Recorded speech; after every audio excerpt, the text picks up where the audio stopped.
অবশেষে trade union সদস্যের দ্বারা বেআইনি নিয়োগ প্রক্রিয়াকে প্রভাবিত করার অপরাধে এফআইআর দায়ের করল Durgapur INTTUC core committee Durgapur Sidhu Kanu স্টেডিয়ামের তৃণমূল কার্যালয়। একথা সরাসরি জানালেন আইএনটিটিইউসি রাজ্য সভাপতি বন্দ্যোপাধ্যায়। আইএনটিটিইউসির রাজ্য সভাপতি ঋতব্রত বন্দ্যোপাধ্যায় এবং পাণ্ডবেশ্বরের বিধায়ক তথা তৃণমূলের জেলা সভাপতি নরেন্দ্রনাথ চক্রবর্তী সহ কোর কমিটির সদস্যরা সাংবাদিক বৈঠক করেন।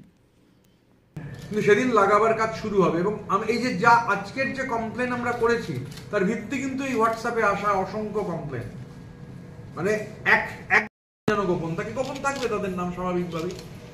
এবং কেউ যদি মনে করে থাকেন যে সবই ফাঁকা আওয়াজ, ভুল করছেন। আমি আবারও বলছি যে ভুল হচ্ছে। আর এইটা লেগে যাওয়ার পর দুর্গাপুরে আমরা খুব নিশ্চিত যে আরো হচ্ছে তথ্য আমাদের কাছে আসবে। ট্রেড ইউনিয়নের কাজ হচ্ছে, আবারও আমি বলতে চাইছি যে ট্রেড ইউনিয়নের কাজ নিয়োগ, তাতে মাথা ঘামানো নয়, নিয়োগ ঠিক করা নয়। এখন এটা যারা বুঝতে চাইছেন না, নিশ্চিতভাবে তাদের শুভবুদ্ধির উদয় হবে। এবং যে কারণে আমরা আজকে একদম কমপ্লেনটা লিখিত আকারে কমপ্লেন করলাম এবং নাম দিয়ে এই যে দুজনের নামে কমপ্লেন, এবং আমরা অ্যানেক্সচারটাও তিনটে রিক্রুটমেন্টের যে যাদেরকে রিক্রুট করা হয়েছে, হ্যাঁ, এদের কি হবে? এরা কি বেরিয়ে যাবে না? এটা তো আমি বলতে পারবো না, আমি তো রিক্রুট করিনি বা এই কোর কমিটির কেউ রিক্রুট করেনি। রিক্রুটমেন্টে অস্বচ্ছতা আছে বলে অভিযোগ উঠেছে, তো পুলিশ একমাত্র তদন্ত করে দেখতে পারে। এবং তার থেকেও বড় কথা, যখন কালকে ওখানে শ্রমিকরা যাদের ঘিরে ধরে বলছেন তারা একজনের নাম বলেছে, তার নামে আজকে আমরা কমপ্লেন করেছি। এবং যে যার থ্রুতে ঘটনাচক্রে এই দুটো নাম, যেহেতু এই যে সাহেব গাঙ্গুলি, মা সিংহ বাহিনী অ্যাসোসিয়েশন, এবং এক মিনিট, উনি প্রোপ্রাইটার, এই কন্ট্রাক্টর, প্রোপ্রাইটার, মালিক, যা বলবেন। এবং এই বিশেষ করে এই যে সমীর সিং, এবং কালকে তো এটা সবাই শুনেছে যে যারা দুজন ওখানে ঢুকেছেন তারা সকালে বলেছেন সমীর সিং পাঠিয়েছে। কিন্তু যাদের বিরুদ্ধে অভিযোগ করছেন তারা সোশ্যাল মিডিয়ায় দাবি করছেন যে তারা আইএনটিটিইউসি, কি বলবেন?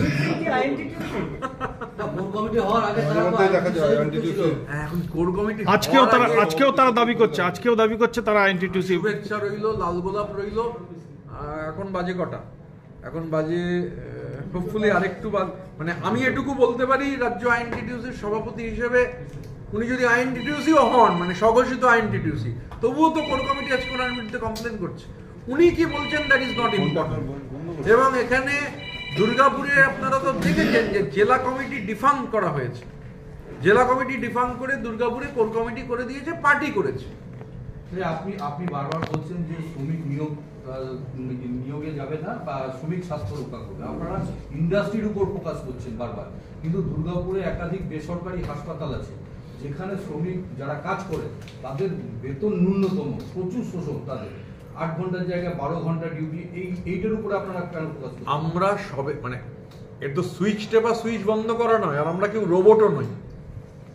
এখানে কোর কমিটির যারা আছেন, আর আমি আমার শিডিউল আপনি সোশ্যাল মিডিয়ায় দেখতে পাবেন। আমি গতকাল দুর্গাপুরে ছিলাম, এই হলদিয়ায় ছিলাম, আজকে এখানে আছি, কাল তরশু কলকাতায় আছি, তারপরের দিন আবার দুর্গাপুর, তারপরের 3 দিন আমি উত্তরবঙ্গে আছি। তো আমরা এক এক করে একসঙ্গে তো সবটা করতে পারবো না।